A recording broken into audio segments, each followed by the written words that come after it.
Hey horror fans, welcome back to Room 237, coming at you with another slasher review. Let's turn this up here. Yeah. Coming at you with another slasher review, and this time it is Mountaintop Motel Massacre, which I found for cheap. I had never heard of this till just recently, just saw it for the first time. I think there's a reason most people haven't heard of this. Now, Wikipedia says 1983, which it was made in 83. It premiered in one city in Louisiana in 83. Then it premiered in Jackson, Mississippi in 84, but it didn't get a wide release till 1986. So this thing sat around for a while. And also, I hate this cover. This looks like a really cheap-ass, like, modern slasher wannabe. Instead, it's a really cheap-ass 80s slasher wannabe.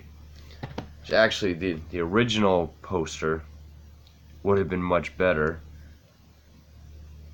I don't know how well you can see that, but I would have much rather had... Actually, I'm glad it didn't have that, because that's kind of deceiving. This is more so what you get. Now, it also went by, what other titles did this have? Mountaintop Motel and Horrors at the Mountaintop Motel. So it wasn't like other movies where it got a bunch of stupid titles. This one, it was just all stupid titles. This is a really lame slash film. Really is. It kind of reminded me of Madman, which I'll get to, but Madman is a much better fucking movie.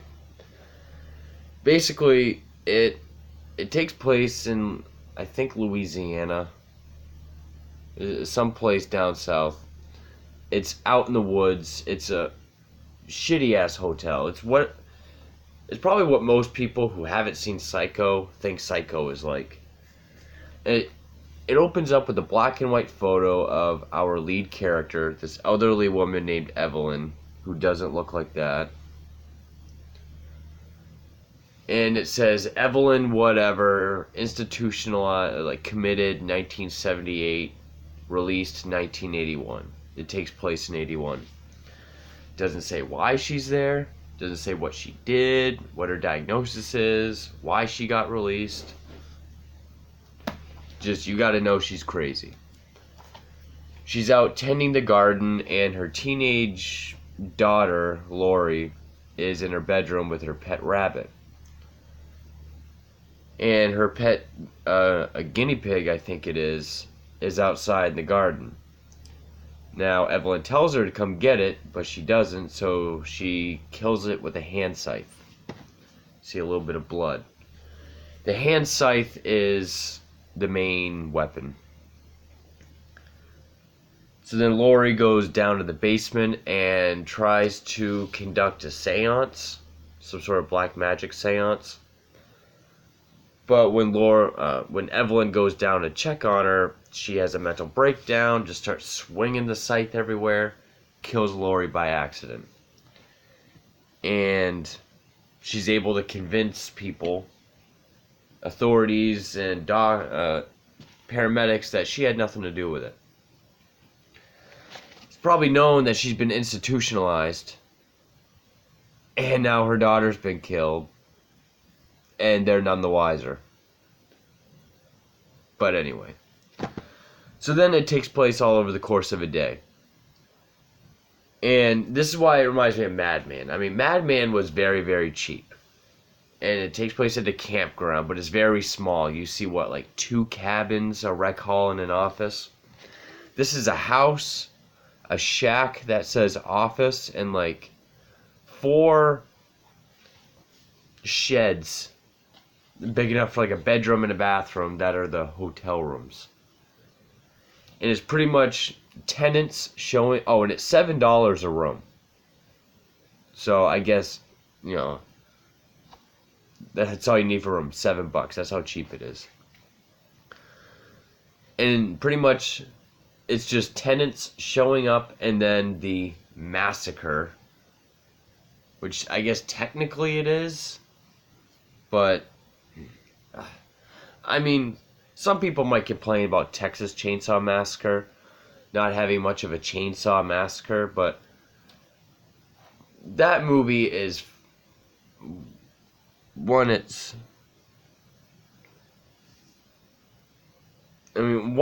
that movie's just amazing. Sorry, I was looking at something.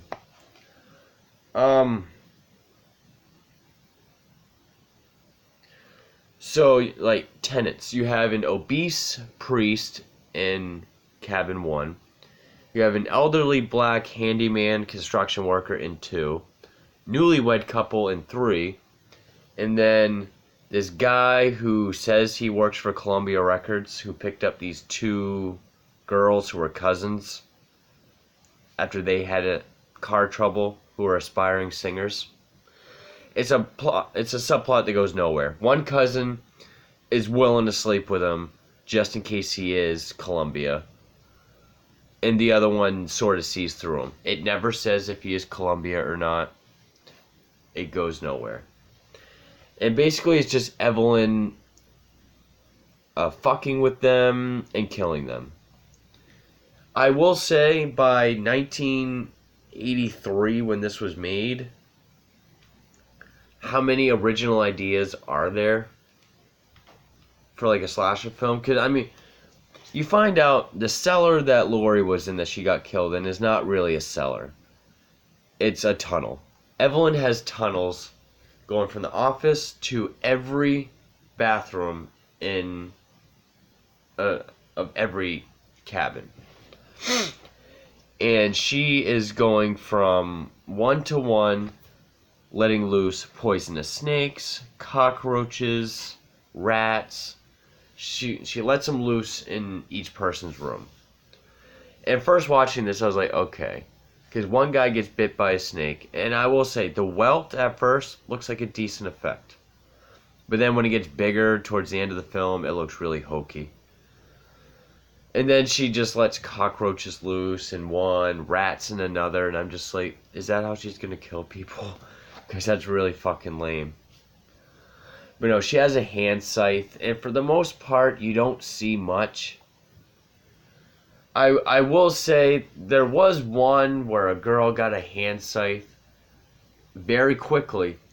Through like the cheek, you saw it in the mouth and come out the other cheek.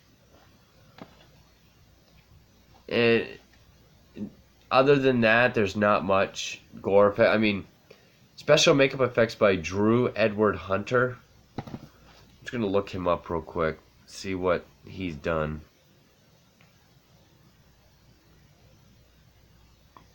And look under production. Nope, it's not there. Let's do Drew Edward Hunter. Drew...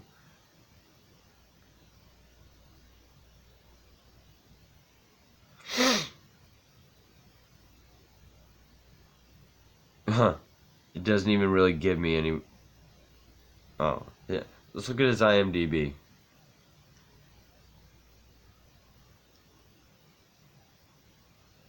Okay, so he was a production designer for the Aurora Encounter. Don't know what that is.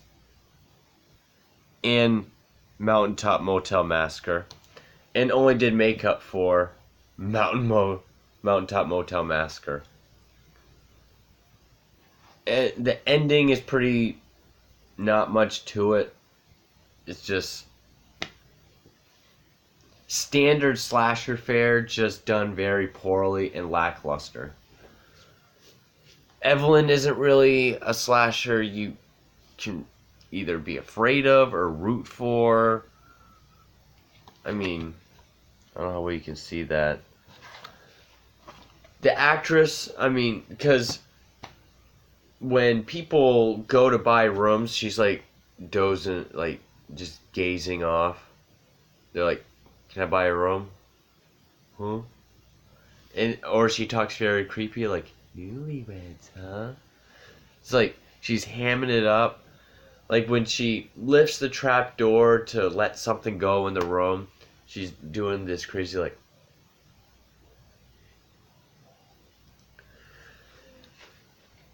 by the end, I kind of, like, I was doing what I could to pay attention towards the end. I couldn't even remember what happened to some of the last few people. I don't know. There's not much to this movie at all. It's totally forgettable. I just want to see, I did see something on Wikipedia that I just read that kind of...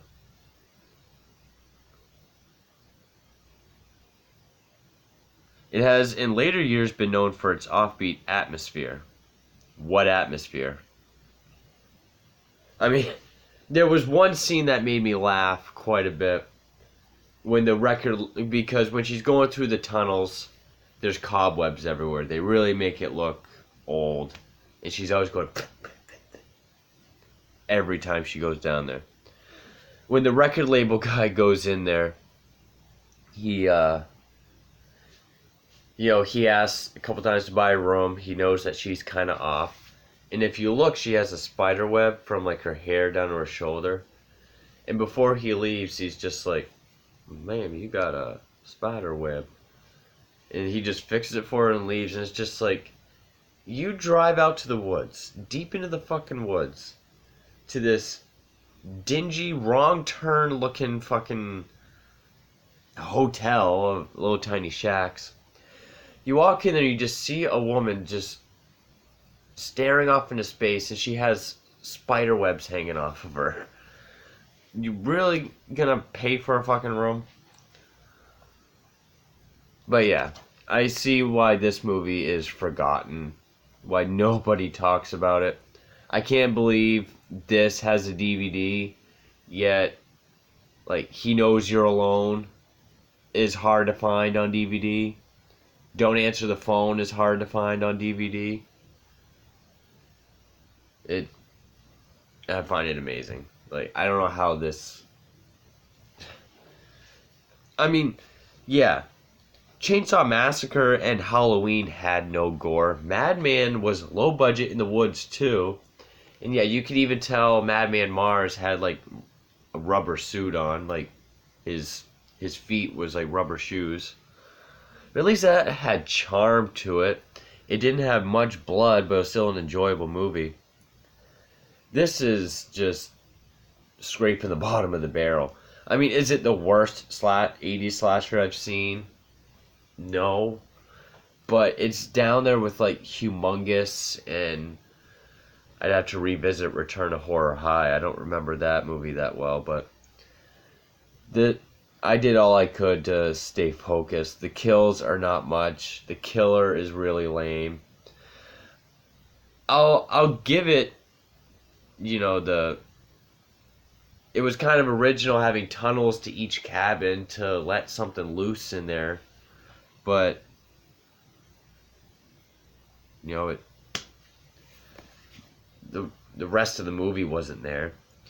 And then the elderly black guy, the one that's like the handyman, he is one of everybody who's just a bad actor in this. Because he's one note. Like, there's a part where, the label guy feels like he has to go warn everyone whenever there's a new update on people being killed. And he's just like, "Well, we don't have to tell the priest, he's dead." And he's just... nothing much to this movie at all.